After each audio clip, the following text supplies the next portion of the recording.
Evo danas stvarno jaki vitar, malo ekstremniji uvjeti, nisam odavno jedrija u ovakvim uvjetima, tako da je bilo stvarno teško.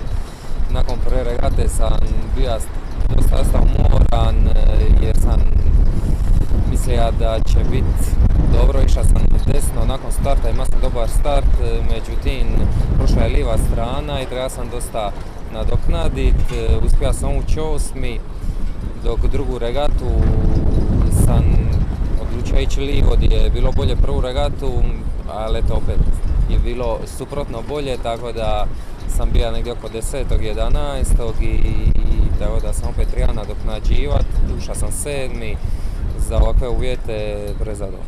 Svi jedre dobro, eto, Šved je uspio drugu regatu nakon što je prošao prvi ući iza 10. mjesta, tako da je to skroz dobro.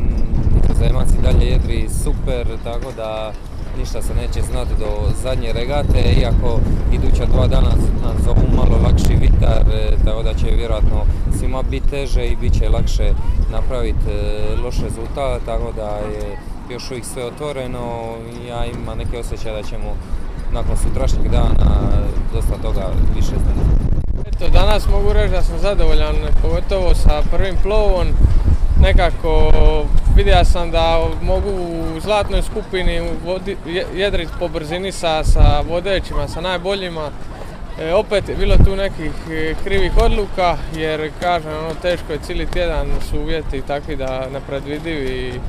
Ali eto, mogu reći da sam danas zadovoljan i ide naprijed u ukupnom poretku, tako da je to najbitnije.